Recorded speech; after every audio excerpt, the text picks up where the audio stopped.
You like that rolling thunder? Yes. Yes. Two of them. Two.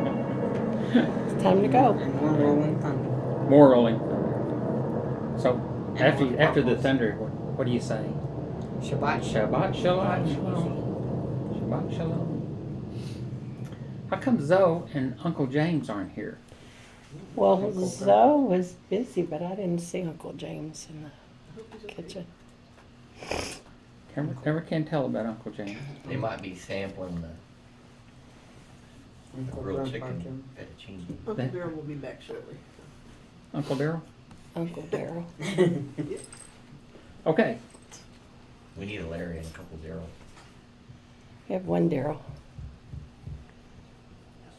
My other brother Daryl? That's right. And we need a few Daryls. Okay. I did last Shabbat, I did the John Lennox, but I got to finish this up here. Deuteronomy 6:25, and it will be righteousness for us if we are careful to do all the commandment before the Lord our God as He has commanded us. That's Deuteronomy 6:25. What's at the beginning of 6:25? The Shema. The Shema. Okay. And in Deuteronomy 30, 11 through 16, for this commandment that I command you today is not too hard for you, neither is it far off. So I've always heard during my life that people said the commandments are too hard, nobody can keep them. You ever heard that? Yes, and they were written that way. Right. So, There's too many of them. But it says right here that they're not too hard for you, neither is it far off. It is not in heaven that who should say, who will ascend to heaven for us and bring it to us, that we may hear it and do it. Neither is it beyond the sea, that you should say, who will go over the sea for us and bring it to us, that we may hear it and do it. But the word is very near you, it is in your mouth and in your heart, so that you can do it. Is that why Paul put that in Romans 10? Weird. I know. So is that why? Is that why is that the other Deuteronomy 6:20? Is that why John says, little children, he who practices righteous is righteous? Is that why Yeshua Let no has a one double-edged fool you, sword you coming out of practice his mouth? Right. So what does Timothy 3:16 say? We always know about John 3:16. Timothy 3:16. 2 Timothy 3:16. 2 Timothy, that's true. You know what it says, don't you? Kind of. Kind of. All scripture is breathed out by God and profitable for teaching and reproof and for correction, for training in righteousness, that the man of God may be complete, equipped for every good work. Reproof is conviction of sin. And So either you can pick out of Deuteronomy 4:2. when Paul, in his letter to Timothy, was saying all scripture, what was all scripture in that time? The old. The It's not The Tanakh, that's right. The Old Testament. the Okay. OT. The Torah. Are y'all here? Yes, we all are here. The Torah, the Nevi'im, and the Ketuvim? Ketuvim. He knows about the microphone on the desk. We'll wait until you get sit down and then we'll continue. We don't want to rush or anything, but you can hurry. Every chance you get. you are fine. I really like that shirt. Thank you. If you could find another one like a size smaller, I'd take it. You want him to This is- shop for you? I bought this used on eBay because I can't find them anywhere else. I buy a lot of stuff. I used to have one years ago. Ah. I get these flannel shirts from Eddie Bauer, and I just get their emails, and when, they're usually like $75, but they'll put them on sale for $20 right at the end of the year. And then they'll send you a gift certificate for $10 that'll cover the shipping. Wow. So you can get them pretty What a cheap. deal. It's good. What But- company is this? Eddie Bauer. Eddie Bauer. The guys that made my Ford. Yeah. They're The Okay. guy whose name they put on your board. So is Wendy? Is she trekking in? Yes, Yes, she had she's- to deliver something. She to had the to kitchen. go to the kitchen The first. kitchen. Everybody has kitchen duty for some reason. Well, everybody Okay. everybody goes Like that me. route because. Well, let's say the blessing. Okay. You guys like to eat? Join me. Blessed art thou, Lord our God, King of the universe, who sanctifies us with thy commandments, and commanded us to engross ourselves in the words of the Torah. And in Hebrew, Baruch atah Adonai Eloheinu melech haolam, asher kedeshanu b'mitzvotav v'tzivanu le'asok b'divrei Torah. I don't think it's February 13th. These books are- Uh, There they are. And it's Uncle Grandpa James. Uncle Grandpa. they didn't forget, they just wish they'd remembered sooner. I'm sorry, honey, I didn't know you were back there. I just appeared. Okay. That's their normal setting. That's their Is that what it designated is? Yeah. seating, yeah. We hang out in the corner here. Oh, okay. Okay. I did this last year, I'm doing it again. See what it says on the screen? Preliminary questions. Since this week's Torah portion focuses on civil laws, we begin by reviewing some of the basic Hebrew concepts regarding law. Y'all remember this? Holocaust. What does the word Torah mean? Instruction. Instructions, teaching. Direction or teaching or instruction. It does not mean law, as is commonly taught by some Christian teachers. Most. It can be referred to as the book of the law, the Torah, but it's instructions for life. What's interesting is it's the definition in Strong's 8451.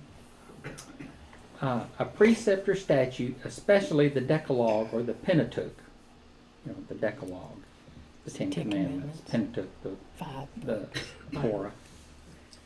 Law, direction, instruction or direction.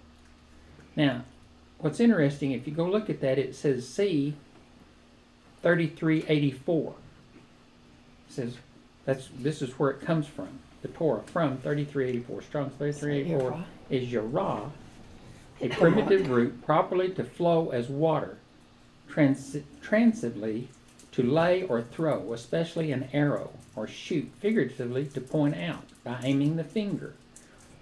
Cast, direct, inform, instruct, show, teach. It's like the heavens cast forth rain to make the crops grow and produce fruit. The Torah is cast forth like rain to give faith and make fruit grow from us. It's rain from God. Interesting. Interesting? Okay. Interesting. Okay. What is Torah Shebek Tav? Torah Shebek Tav. So, That which is written. oh, The Torah that is written. Torah Shebek Tav. The written Torah. I'm still learning. Referring to the text that has been meticulously, can y'all say Tough that? for I you. cannot say it. Ridiculous. Transmitted since the time of Moses in the form of the Sefer Torah. What's the Sefer Torah? That's the scroll of the Torah, the Bible. You're not being very meticulous in your pronouncement. Okay. We don't. Meticulously. I'm gonna bring rubber bands. Okay. You What? just mentioned somebody over here and it did. Forgot to push that out. Okay. What does the word mitzvah mean?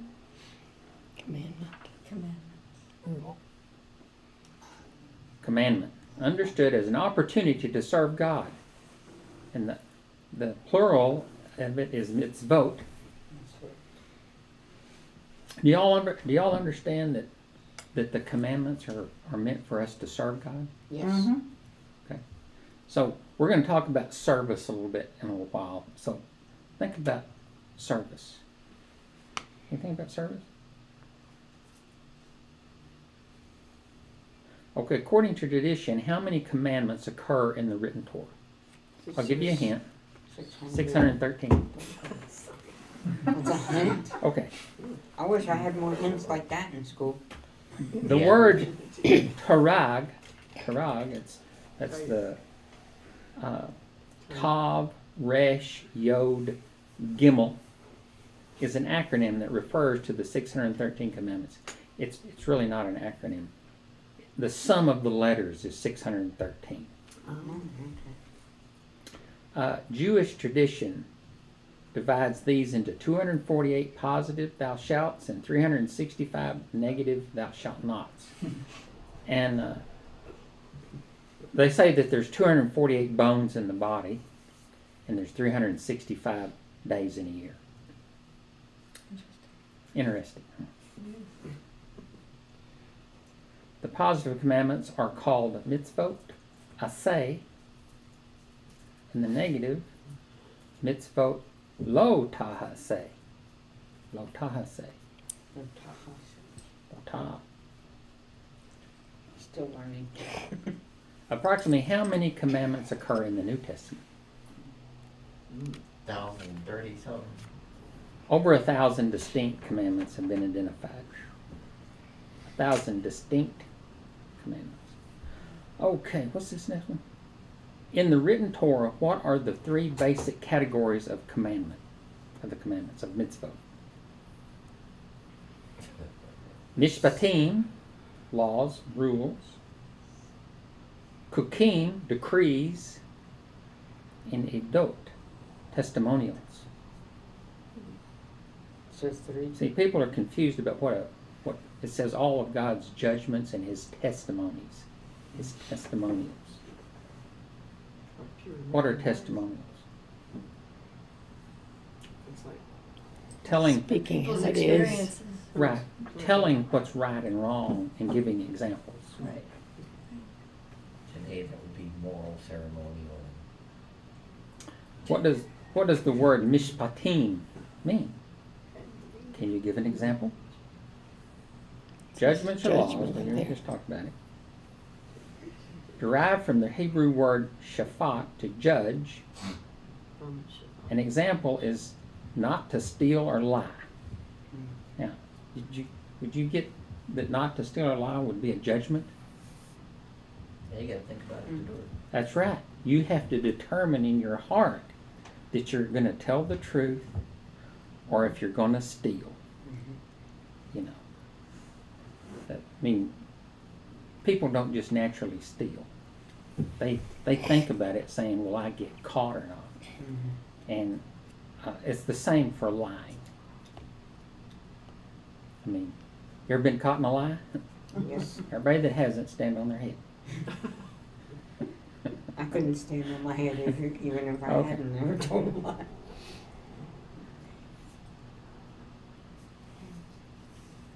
Might read a little yarn every now Okay. What is distinctive about kukim, and can you give an examples? What's kukim? Which we've defined as divine fiats, decrees. You're above my pay grade. Not rationally comprehensible and therefore function as divine fiats. Examples include laws of the kashrut, kosher foods.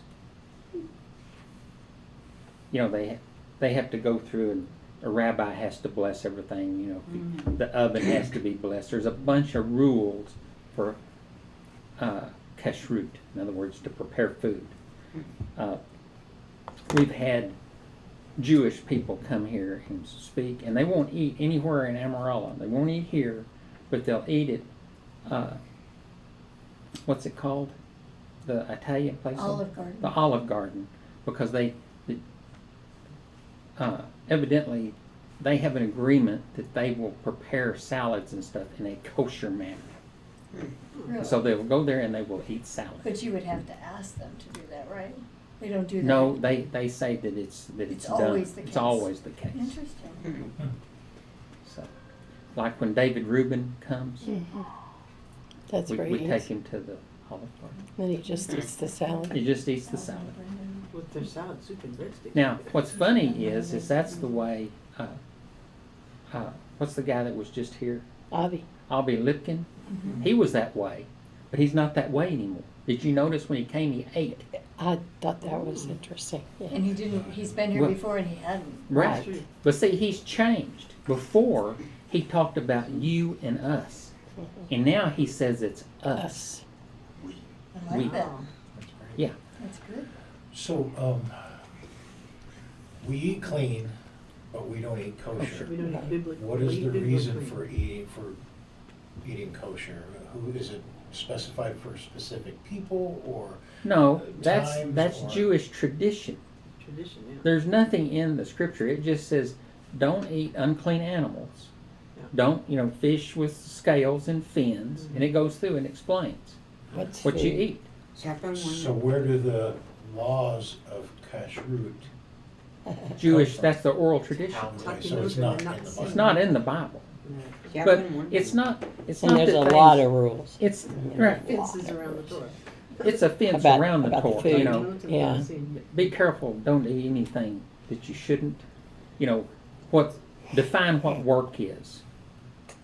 Well, you can go for a walk on Shabbat, but it has to be less than 3,000 Steps. meters or 1,000 meters. I mean, if you go there, like if you go to Hayubel, there's some fences around that go so far, and that's where you can walk without. I mean, it's not for us.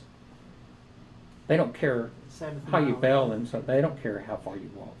But the Jewish, that they'll be going on a walk, and they'll walk down, and they'll walk to this certain point, and they'll walk back, and that's halfway. The limit that as far that they can walk.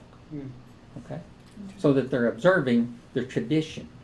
I mean, that's what Jesus spoke about when they're walking along and they're picking grain and rolling it in their hands and eating it, because that rolling in your hands is threshing. That's work. And picking is, you're Harvesting. harvesting, and so that's work. See, And then Yeah, they, go ahead. then they ate with unwashed hands. Trying to learn more about the Talmud, Mhm. and Wade just mentioned the word Talmud. From what I understand, there's two Talmuds, one from Babylon and one from Jerusalem. there's the Babylon, and there's, I guess it's Jerusalem.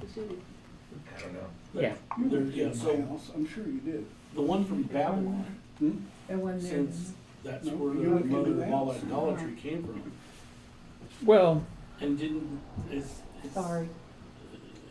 Yeah, go ahead. Well, they've had the tradition for a long time, and there's nothing wrong with tradition, But when your tradition overrides what the Scripture says, it can be detrimental. I mean, that's why Jesus said, you make a proselyte, and then you make it too difficult for him to follow the word of our word. You forsake You the forsake. law of God in order to establish your tradition. Right. Some I got another traditions one are here. okay, some That's are why he bad. said that Yeah. you make Some are Tefillin. just too far. 2 times the son of See- hell see, than you are. Y'all are out of control here. Too many whole people argument. talking. The whole argument in Romans 14. She done hit her knee on the table. Okay, those are the rest of the examples. Tzitzit, tefillin, and the sacrifice of the red heifer, and so on. Etc. Mm-hmm. Y'all know the sacrifice of the red heifer, right? The Yes. tamim, right? Done outside the camp. Outside the camp, that's true. And ashes. And the ashes and all that jazz. The tamim, right, heifer. I'm actually curious if that's not how people discovered you can make soap from ashes.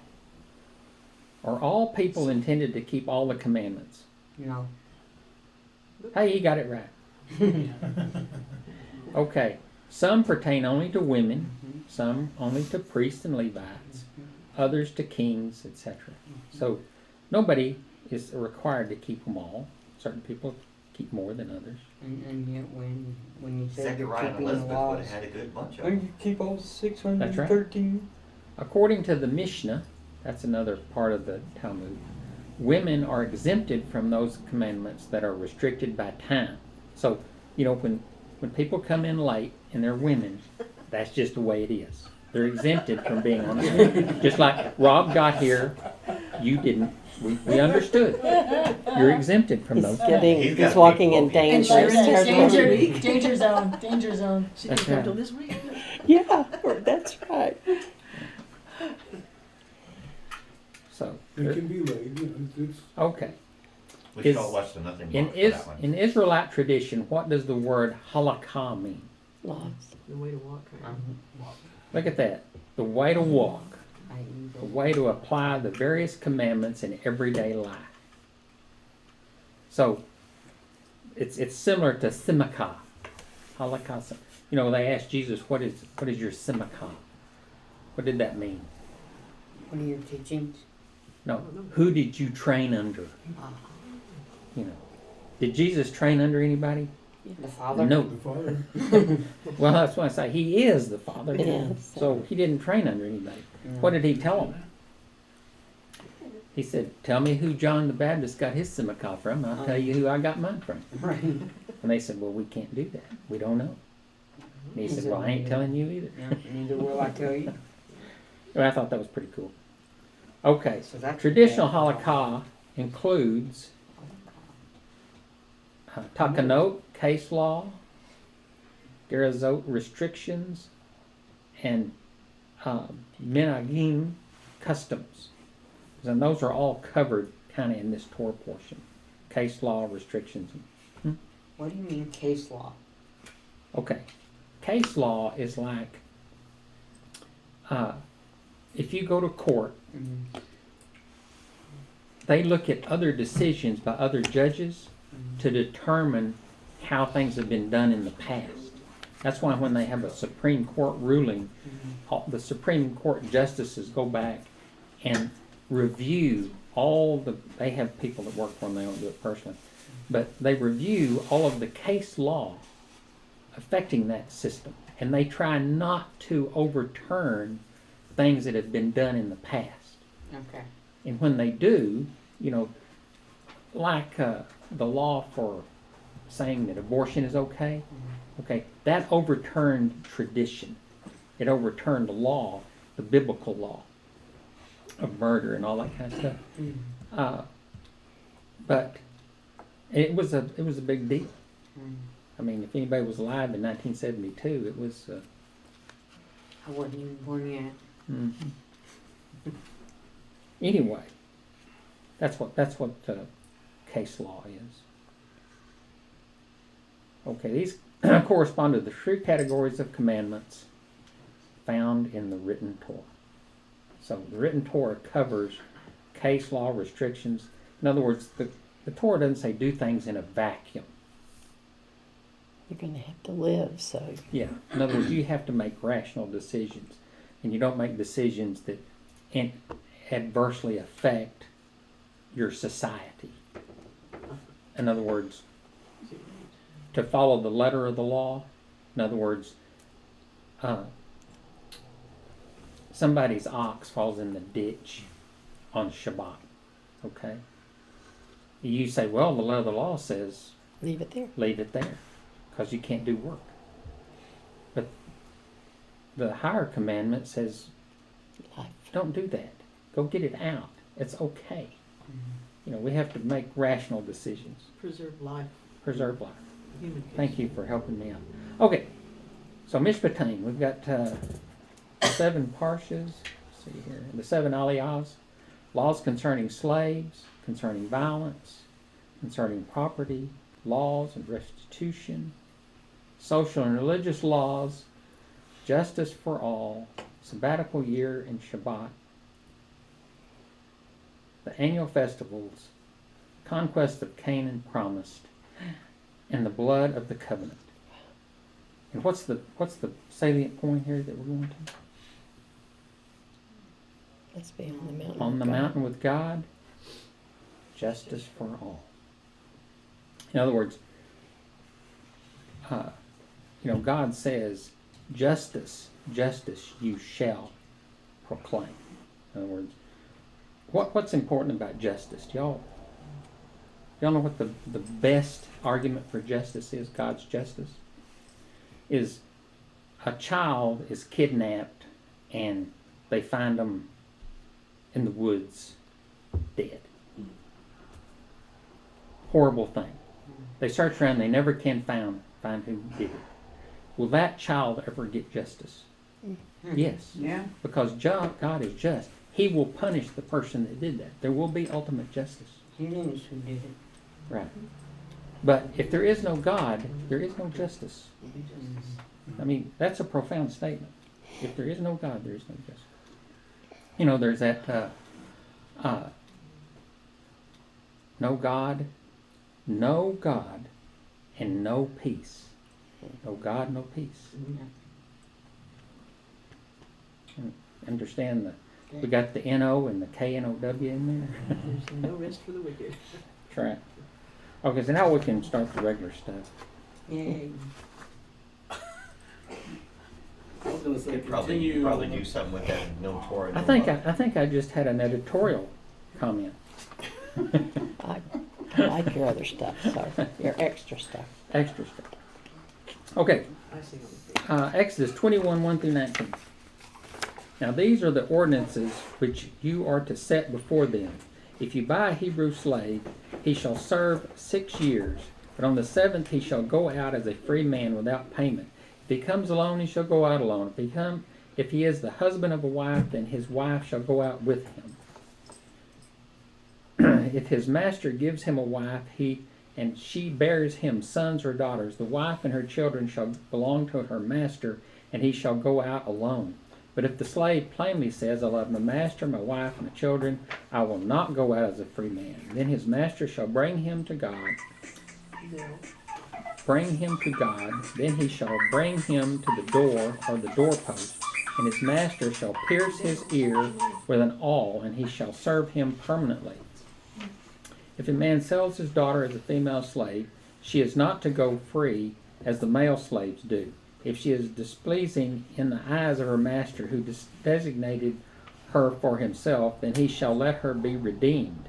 He does not have authority to sell her to a foreign people because of his unfairness to her.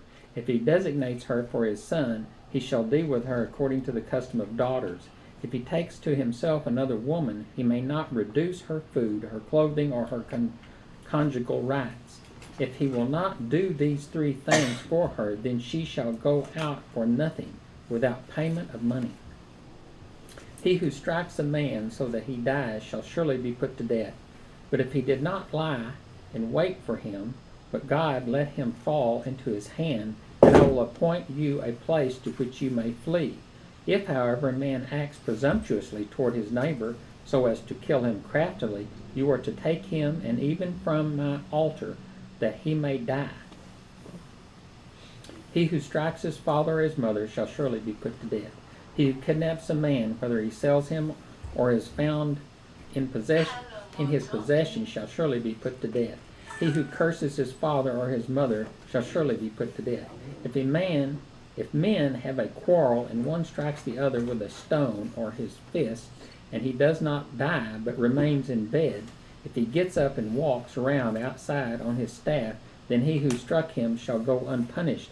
He shall only pay for his loss of time, and shall take care of him until he is completely healed.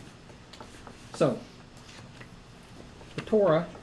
in the Torah, slavery seems to be tolerated within the ancient Israelite economy, but how can slavery of any kind be deemed acceptable, especially since God himself redeemed Israel from the house of slavery? How are the laws regarding the treatment of slaves different from those of Egypt? So, you remember, okay, what do we got here? What is an awl? An awl? That's a little thing that you punch holes with. It's like an ice pick. It's Yeah. a big needle. Yeah. Yeah, okay. Thank you. Thank all y'all. Not quite. Okay. So, what about slavery? I know that George watched. I sent him a link to Lisa's teaching in the Hebrew Roots Network about the Torah, and she was teaching that you can't interpret any prophecy unless you read Moses. And she justifies that because she says all other prophets heard from God in dreams or visions, but only Moses spoke to God mouth to mouth, face to face, and that all prophecy flows from the Torah, from Moses. And then she goes through and gives examples. But one of the things that just blew me away is that we are bondservants of God. We are His slaves. We are bondservants of God. In covenant. Hmm? In covenant. In covenant. That's right. We have been taken to the doorpost, and our ear has been pierced by an awl. Okay, we are bound to the covenant, to the terms of the Torah, and all things flow from that. And so, just as we are servants to Him, people below us, they're not slaves; they're servants. We're to serve.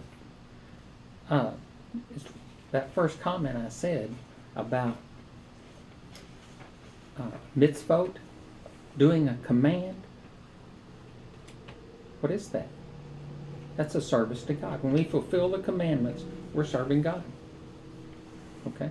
It's when you're at work and your boss asks you to do something and you do it, that's your service. You're doing what he told you. Okay? What happens at work if you don't do what you're told? You usually don't have a job anymore. You know, boss comes in and says, I want you to go here and do this and do this. And, well, I don't want to today. I'm too busy. Well, no, you're not too busy. I told you. Put your management. I tell you what, these. Okay. So in Mark 9:35, and he sat down, called the 12, and said to them, if anyone desires to be first, he shall be last of all and servant of all. So, who fulfilled that ultimately? Yeshua. Okay. So, if we think slavery is not correct, then we're wrong, because he said, I'm servant of all. I'm giving my life for you. So, what should we do? We should be willing to do the same back. But I think it's more to understand the relationship than it is to get into what we today have termed slavery. Because it's about a relationship. It's right. It's not about. Right. It's not about subservient, beast-like Here's the obedience. definition of subservient. Prepare to obey others unquestioningly. There you go. I think this is just kind of being ornery. Hit the bottom button. Paul, does that also have to do with when We'll stop anything. Yeshua was with the disciples in the upper room and he started washing their feet and Peter said, no. Well, yeah, that's the same thing. He started washing their feet because he wanted to show them that if he treats them that way and he's their master, they should treat other folks the same way. In other words, he said, I'm sending you out and you need to be discerning, wise, all those things. So, treat people as if they were your master. He said, you can't show God's ways like he just said. You can't be domineering. You can't say this is the way, it's this way or the highway. I mean, God didn't say that. He said, these are my commandments that you shall live by. He didn't say, I'm giving you these commandments so you'll die by them. He doesn't want us to die because we didn't do the commandments exactly right. If service is beneath you, then leadership is beyond you. That's right. Okay, we need to read number 2. Who's reading number 2? Is it very long? It's not too bad. Did I give you 2? Mine is. Has anybody got 2 pages that aren't tied together? Is this an NASB 95? It is in NASB 95. If a man strikes a male or female slave with a rod and he dies at his hand, he shall be punished. If, however, he survives a day or 2, no vengeance shall be taken, for he is his property. If men struggle with each other and strike a woman with a child so that she gives birth prematurely, yet there is no injury, he shall surely be fined as a woman's husband may demand of him, and he shall pay as the judges decide. But if there is any further injury, then you shall appoint as a penalty life for life, eye for eye, tooth for tooth, hand for hand, foot for foot, burn for burn, wound for wound, bruise for bruise. If a man strikes the eye of his male or female slave and destroys it, he shall let him go free on account of his eye. If he knocks a tooth out of his male or female slave, he shall let him go free on account of the tooth of his tooth. If an ox gores a man or a woman to death, the ox shall surely be stoned, and its flesh shall not be eaten. But the owner of the ox shall go unpunished. If, however, an ox was previously in the habit of goring, and its owner has been warned, yet does not confine it, and it kills a man or a woman, the ox shall be stoned, and its owner also shall be put to death. If a ransom is demanded of him, then he shall give for the redemption of his life whatever is demanded of him. Whether it gores a son or a daughter, it shall be done to him according to the same rule. If the ox gores a male or a female slave, the owner shall give his or her master 30 shekels of silver, and the ox shall be stoned. See, I don't like this. I gotta fix it. Did you give me yours? Hmm? Did you give me yours? No. If a man opens a pit or digs a pit and does not cover it, and an ox or a donkey fall into it, the owner of the pit shall make restitution. He shall give money to its owner, and the dead animal shall become his. If one man's ox hurts another, so it dies, then they shall sell the ox and divide its price equally, and also they shall divide the dead ox. Or if it is known that the ox was previously in the habit of goring, yet its owner has not confined it, he shall surely pay ox for ox, and the dead animal shall become his. If a man steals an ox or a sheep and slaughters it or sells it, he shall pay 5 oxen for the ox and 4 sheep for the sheep. If the thief is caught while breaking in and is struck so that he dies, there will be no blood guiltless on his account. But if the sun has risen on him, there will be blood guiltless on his account. He shall surely make restitution. If he owns nothing, then he shall be sold for his theft. If what he stole is actually found alive in his possession, whether an ox or a donkey or a sheep, he shall pay double. So, what was it I was reading there? Exodus. No.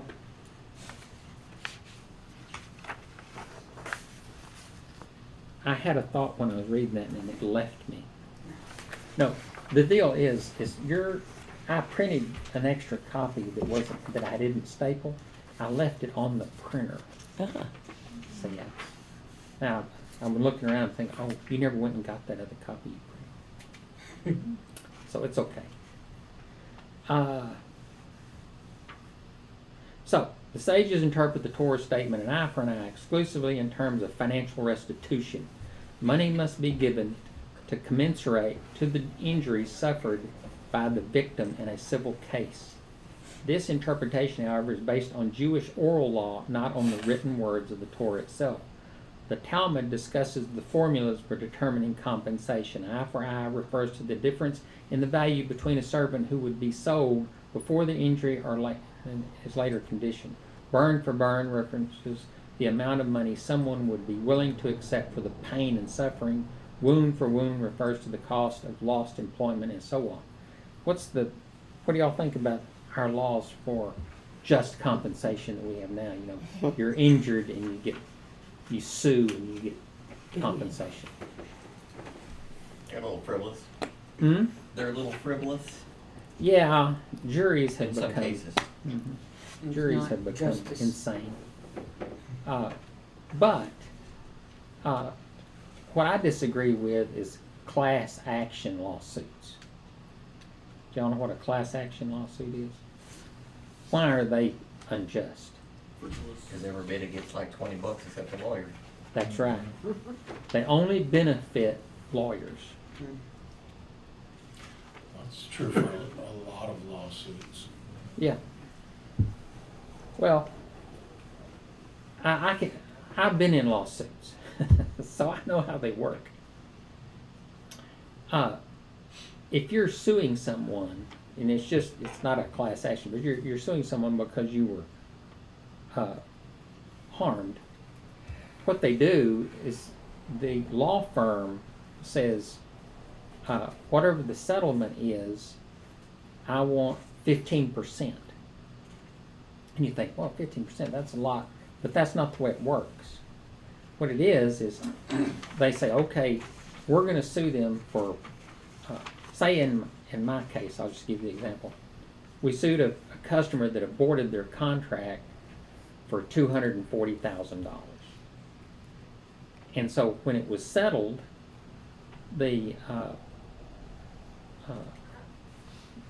our previous client had to pay the $240,000 plus attorney's fees.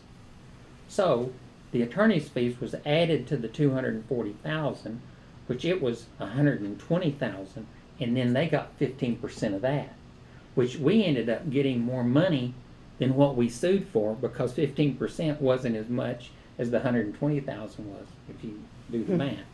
So we ended up getting more money because of the attorney fees. In other words, we got part of his money. Kind of interesting, huh? So it was a nice deal. Yeah. But that, what I'm saying is that's the way normal litigation over works. You know. Now, the attorney, they gave us a deal, says, well, you can pay us this fee. This is what it's going to cost. If it costs more than that, you have to pay it, or we'll do it this way. But what the lawyers did, is they have to turn their fee into the court, and then the court decides whether their fee is reasonable. And so, you know what lawyers do, don't you? They put everything in but the kitchen sink, and then they make the judge determine what's reasonable. And so we asked them, so why are you doing that? And they said, well, you can't put it in afterwards. So you put it all in up front. They have to get rid of what's not, it's... Throw it all against the wall and see what sticks. That's it, exactly. Anyway, interesting stuff. So, y'all, you have any idea of just compensation injury for... You mean like workman's comp? Yeah, now see that workman's comp, that's another thing that sticks in Or my front Aflac. too. Sorry.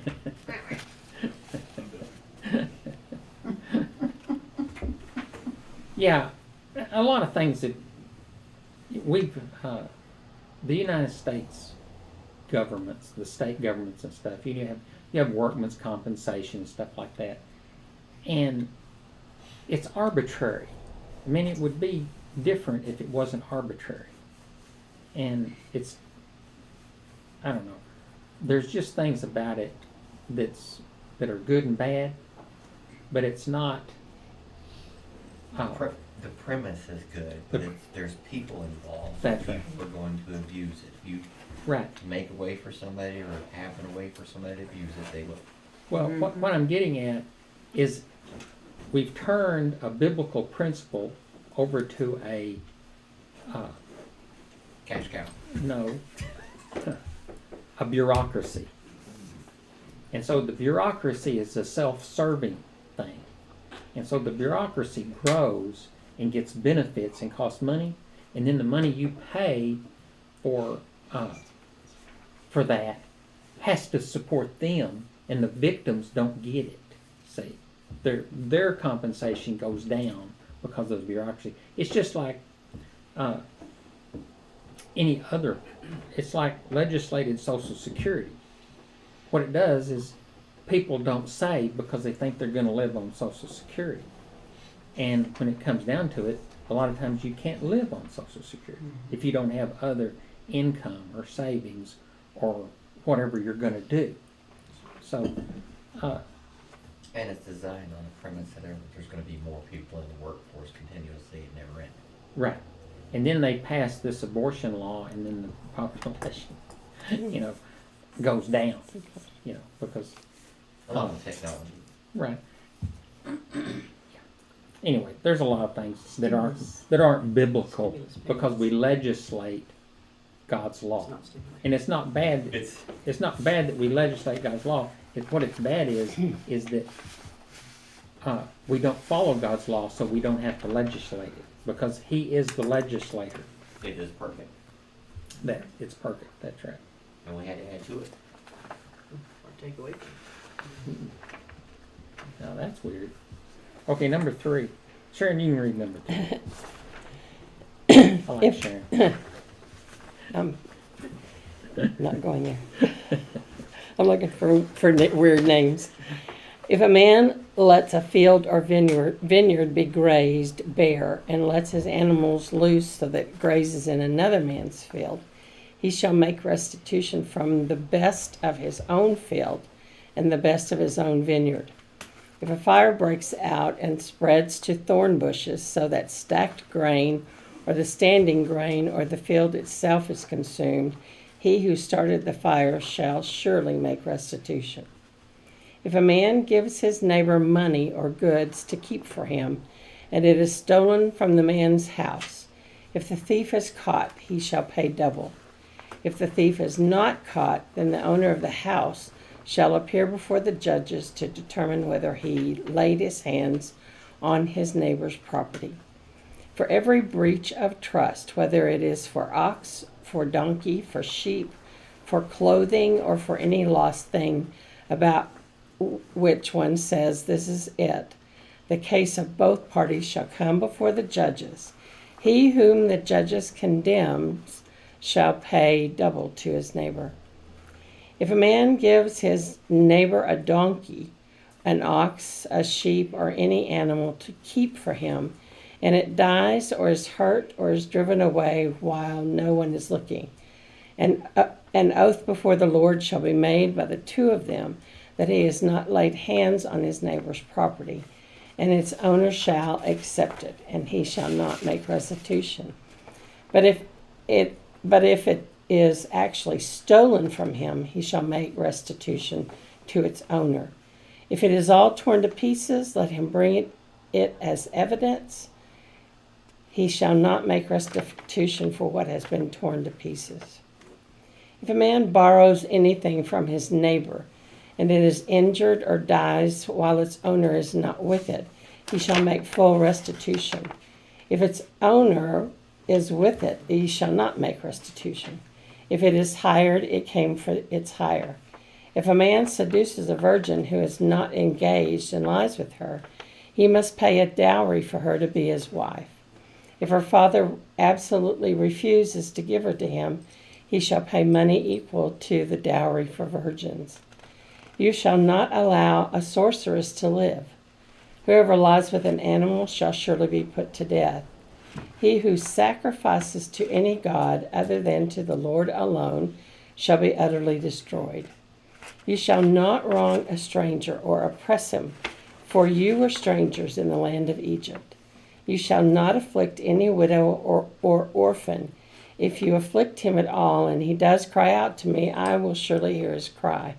And my anger will be kindled, and I will kill you with the sword. And your wives shall become widows, and your children fatherless. If you lend money to my people, to the poor among you, you are not to act as a creditor to him. You shall not charge him interest. If you ever take your neighbor's cloak as a pledge, you return it to him before the sun sets. But that is his only covering. It is his cloak for his body. What else shall he sleep in? And it shall come about that when he cries out to me, I will hear him, for I am gracious. Thanks. Yes. Yeah, so we've got a lot of crimes punishable by death. Before, we had, in the previous aliyah, striking or cursing one's parents is punishable by death. Murder, kidnapping, bestiality, and now we have sorcery. What do we got down here? Yeah.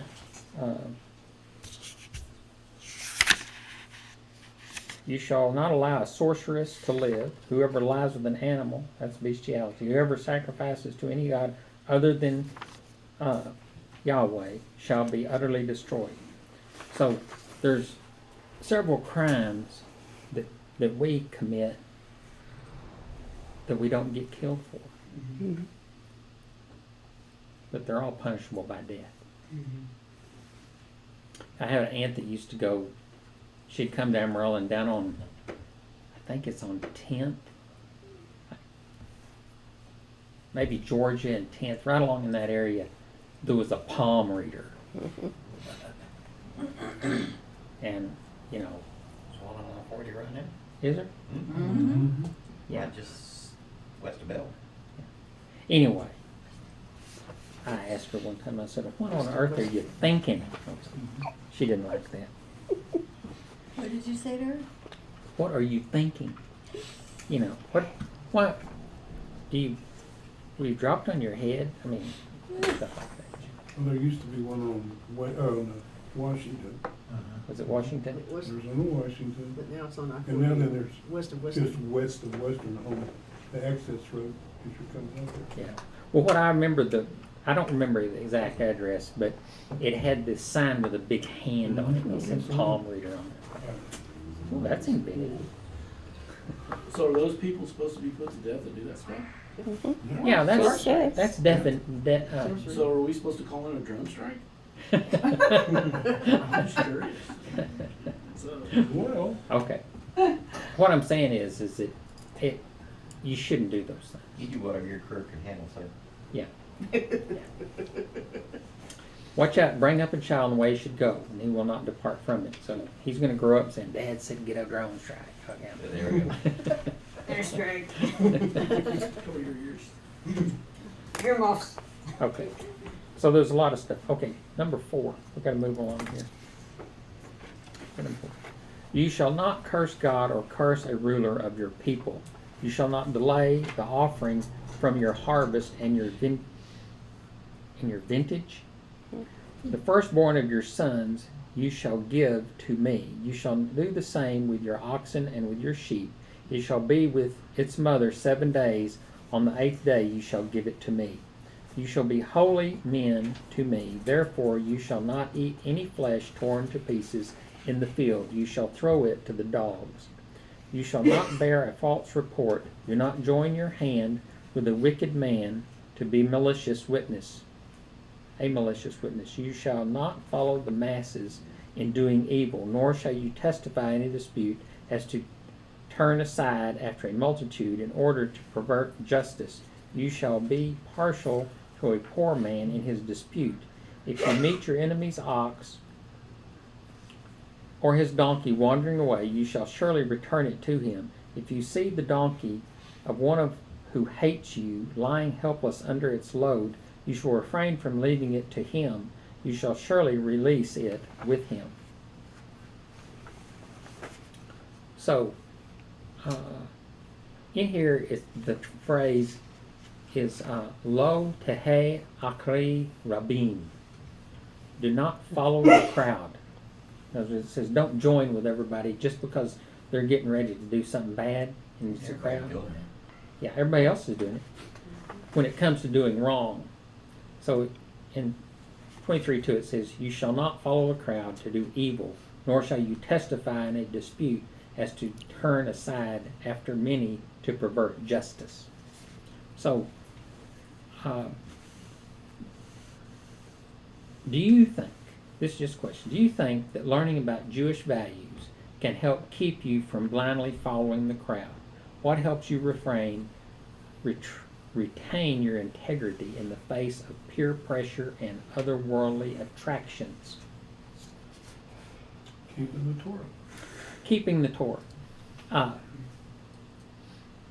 We had a guy here. He died here a while back. Marvin Wentling. Y'all remember old Marv? Winton. I'm sorry, Winton. Carolyn Wentling worked at the bank in Fort Riley, and this was Marvin Winton. Yes. I'm sorry. Anyway, but I did know someone named Wentling. Anyway, he was telling me about in his younger days. He that church out there on the curve when you're going out Bell and it curves off into the loop. There's a church right out there on that curve.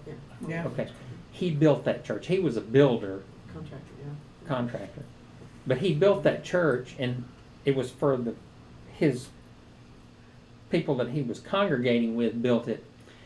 But he was so conservative that they ran him off. But anyway, he built the church for him.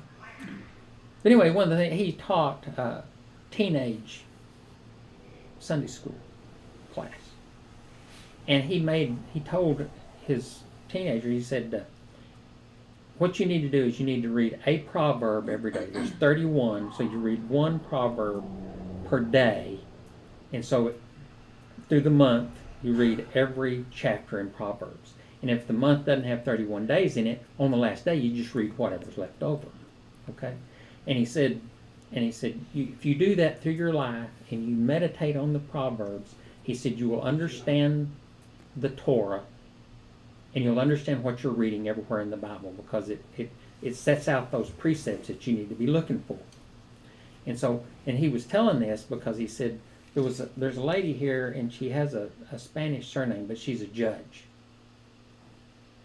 And he said she was in my Sunday school class. And she said, she came to me and said, you gave me the best advice of my life. I have done that to this day. Okay? So I started doing that too. And I've done it now for, 10 years. But when I read the daily reading, when I get through, I just read the proverb for that day too. And then at the end of the month, if there's a day or two left, I read those. We do Proverbs and Psalms. We do a psalm. We do a proverb, and then we do a psalm. Yeah. And then now, on the morning of the Sabbath, we do all of Ecclesiastes, the whole book. The whole book. Well, normally we do just on the daily reading, we do a whole psalm. Anyway, sometimes if it's a real long psalm like 119, or they break them into a few days. But yeah, but reading through and doing that, there's nothing wrong with that. It's good to do that. Celia Gonzalez? What? Is that a judge? Celia Gonzalez? Is that? I don't know. I can't remember her name, and I don't want to try to guess. What's the matter? Nothing. Just inside joke? Yes. Okay.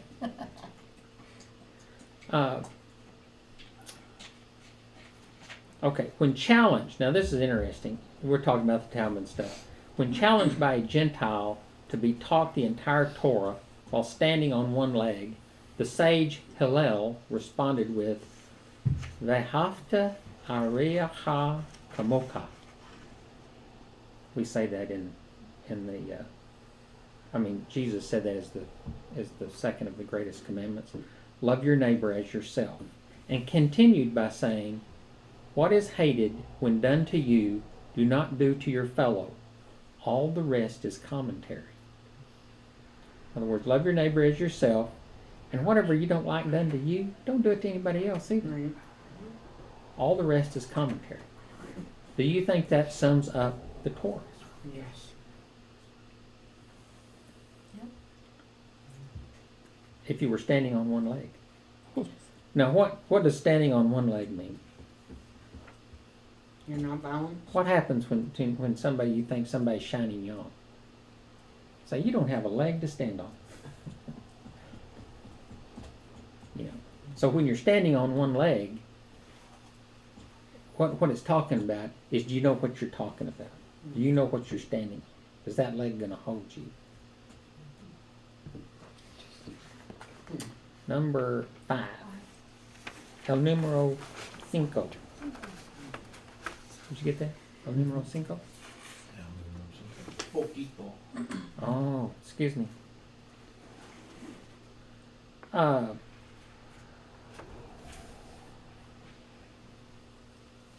You shall not pervert justice due to your needy brother in his dispute.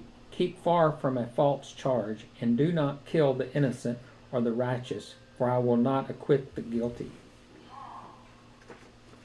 You shall not take a bribe, For a bribe binds the clear-sighted and subverts the cause of justice. You shall not oppress a stranger, since you yourselves know the feelings of a stranger, for you also were strangers in the land of Egypt. You shall sow your land for 6 years and gather in its yield. But on the 7th year you shall let it rest and lie fallow, so the needy of your people may eat, and whatever they leave, the beast of the field may eat. You are to do the same with your vineyard and your olive grove. 6 days you are to do work, but on the 7th day you shall cease from labor, so that your ox and your donkey may rest, and the son of your female slave, as well as your stranger, may refresh themselves. Now, concerning everything which I have said to you, be on your guard, and do not mention the name of other gods. Let not them be heard from your mouth. Y'all remember that. 3 times a year you shall celebrate a feast to me. You shall observe the feast of unleavened bread for 7 days, and you are to eat unleavened bread as I commanded you at the appointed time in the month of Aviv. For in it you came out of Egypt, and none shall appear before me empty-handed.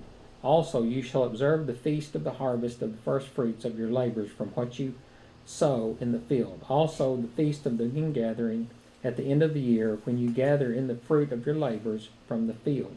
3 times a year all your males shall appear before the Lord your God. You shall not offer the blood of my sacrifice with unleavened bread, nor is the fat of my feast to remain overnight until morning. You shall bring the choice first fruits of your soil into the house of the Lord your God. You are not to boil a young goat in its mother's milk. You're not supposed to mention the months of the year and the days of the week? That's right. Those are all foreign gods. Are the titles of movies? Yeah, all kinds of stuff. Or the names of the planets. Mhm. Yeah. Yep, we got that. Okay. For spaceships. You shall not pervert the justice due to your needy brother in his dispute. Keep far from a false charge. Do not kill innocent or righteous, for I will acquit the guilty. You shall not take a bribe. A bribe blinds the clear-sighted and subverts the cause of the just. You shall not oppress the stranger, since yourselves know the feeling of a stranger, for you also were strangers in Egypt. Okay. In other words, don't be a politician. Yeah. No. What's it talking about here? I know, I'm just, Well, the first sentence says, you shall not pervert justice. Okay. In any of these manners. So, I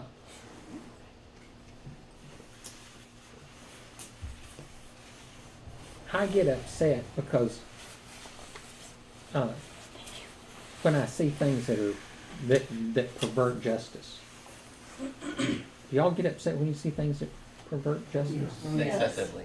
Excessively. I was excessively upset at some justice perverted that involved me. Okay. I understand that. I've heard about it.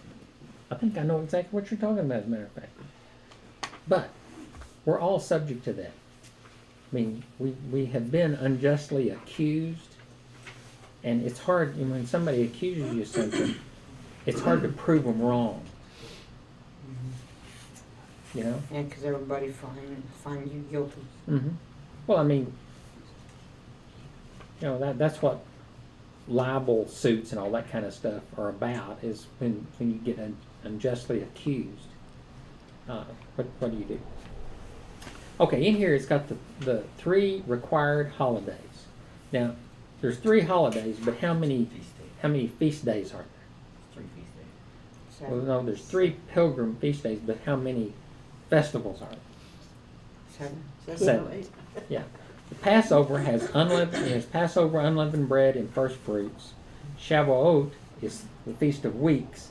And then Sukkot, Tabernacles, has trumpets, the Day of Atonement, and Tabernacles. It's 8. And the week of Shabbat. Right? Okay. But there's 8 if you count Sabbath. See, he's trying to take over. Should I just get up? Take over. Yep. Yeah, no, I'm not doing it. I'm falsely accused, he's right? trying to keep everybody, He's augmenting your. Oh, he's augmenting. that's it. Oh, I'll go oh. with it. We'll call him Augie. Is that where that term comes from? He's an augmenter? Maybe. Okay. Augustus. Okay, we need to read number 6 and number 7. So, I'll read number 6, and Zoe can read number 7 because it's long. Behold, I am going to send an angel before you to guard you along the way, to bring you into the place which I have prepared. Be on your guard before him, and obey his voice. Do not be rebellious toward him, for he will not pardon your transgression, since my name is in him. But if you truly obey his voice and do all that I say, then I will be an enemy to your enemies and an adversary to your adversaries. For my angel will go before you and bring you into the land of the Amorites, the Hittites, the Perizzites, the Canaanites, the Hivites, and the Jebusites, and I will completely destroy them. You shall not worship their gods, nor serve them, nor do according to their deeds, but you shall utterly overthrow them and break their sacrifice pillar in pieces. But you shall serve the Lord your God, and he will bless your bread and your water, and I will remove sickness from your midst. There shall be no one miscarrying or barren in your land. I will fulfill the number of your days. I will send my terror ahead of you and throw into confusion all the people among whom you come, and I will make all your enemies turn their backs to you.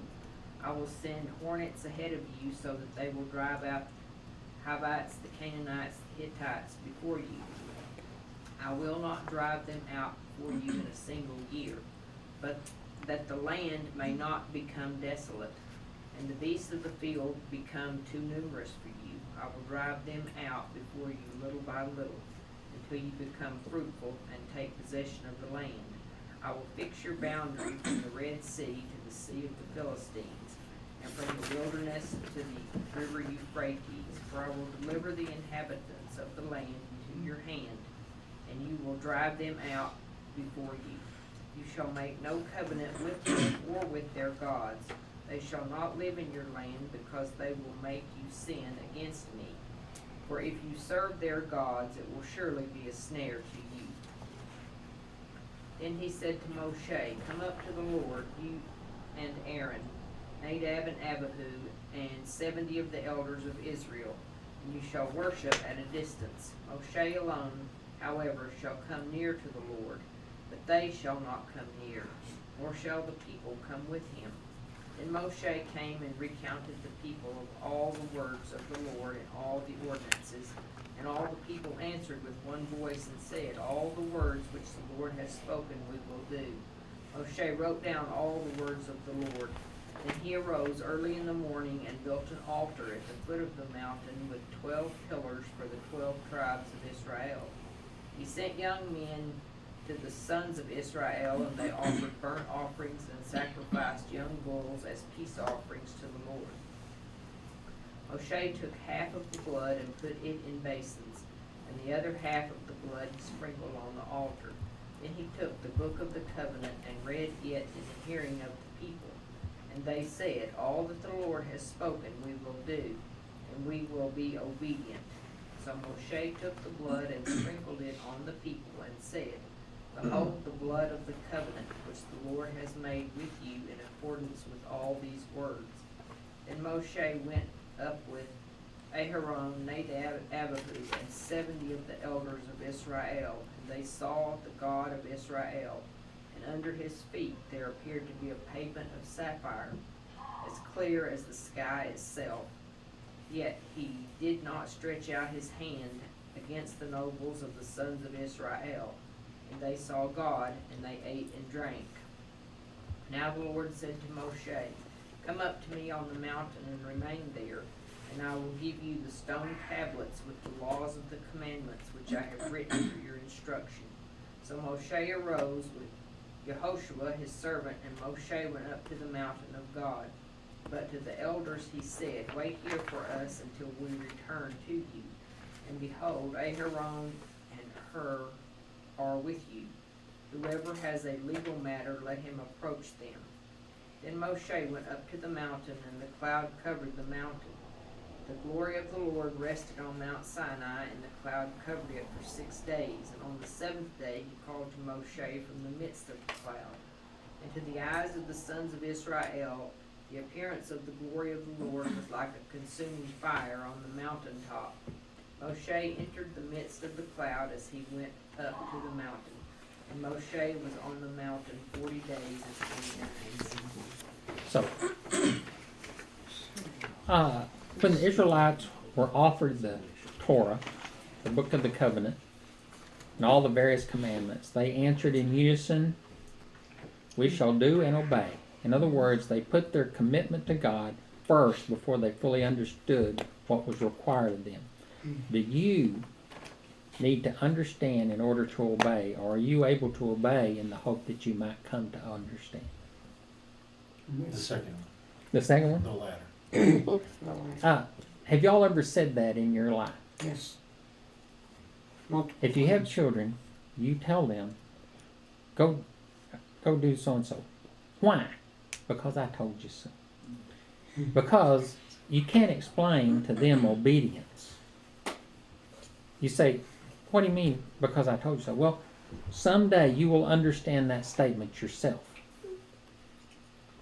I mean, when you're directing your children to do things and they don't do them, you have to force them to do them in a lot of instances.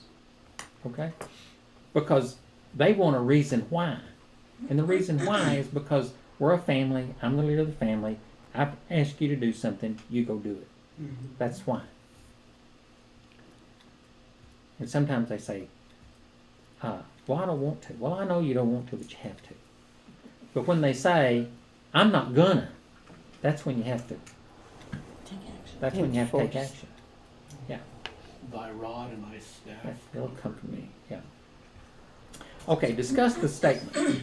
You cannot have the cross without the Torah, and you cannot have the Torah without the cross. Now, what does that mean?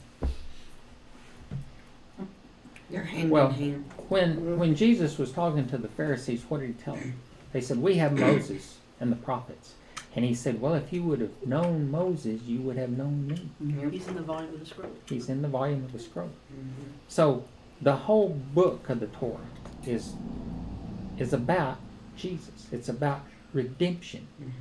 It talks about the redemption of God's people and the salvation, the redemption of the rest of the world. When Moses was called, what did God tell him? He told him, he says, you will be a light to all the nations. Okay? So God's whole plan is for the world, not for just this group. He said, I'm going to start with this group because I got to start somewhere. Yeah. I shall And- raise a prophet up like you, and they will listen. And they will listen to him, right? Okay, it's been said that a holy life requires rules, just as art needs form to shape its content. When rules are regarded abstractly, however, they may seem like arbitrary imperatives. When they're regarded as internal principles, on the other hand, they express a pattern of life. Looked at positively, the law is not so much a gilded cage as a set of directions for the way of life. Living the way of Torah is a mark of being a child of the Father of the house. Believers of Yeshua will love the Torah since it is written inwardly on the heart. As it says, I will put my Torah within them, and I will write it on their hearts, and I will be their God, and they shall be my people. Y'all know what that is. Jeremiah 31:33. And as Paul said, for we are workmanship, created in Yeshua the Messiah for good works, which God prepared beforehand that we should walk in them. So, that's what we're doing, is we're walking in the Torah. We're not keeping the Torah for salvation. We're keeping the Torah because it's being obedient to God. Our salvation is what we believe and who we put our faith in and who we trust. And when we violate the Torah, we repent, confess our sin, and we are forgiven. It's that unconfessed sin that's the stickler. Okay, so now we have Calvin. Mom and Dad say I should make my life an example of the principles I believe in. But every time I do, they tell me to stop it. I'm not sure that total self-indulgence is really a principle. Okay. That's the way we are. Is that you, Dean? It was. Okay, got a message. I know. It's time for us I'll to, try it's time that for us to go. So let's, next week is Torah, the contribution. It's Exodus 25:1 through 27:19. You need to read 1 Kings 5:26 through 6:13, and the New Testament 2 Corinthians 9:1 through 15, and Matthew 5:33 through 37. Y'all got all that? Put it in memory. Okay. So join me in the blessing. Blessed art thou, Lord our God, King of the universe, who gave us the Torah of truth, Yeshua our Messiah, and set everlasting life in our midst. Blessed art thou, O Lord, giver of the Torah. And in Hebrew. Baruch atah Adonai Eloheinu, melech haolam, asher natan lanu Torah emet, Yeshua Meshikeinu, v'chayi olam netah betukenu, Baruch atah Adonai Yotin HaTorah. Great peace have those who love your law. Nothing can make them stumble. That's what that says right there. And whoever walks with the wise becomes wise, but the companion of fools will suffer harm. Disaster pursues sinners, but the righteous are rewarded with good. A good man leaves an inheritance to his children, but the sinner's wealth is laid up for the righteous. Okay, I'm going to finish with that because we need to go. We only have 12 minutes. And if we're going to get a cup of coffee, we have to make It'll sure. take a couple.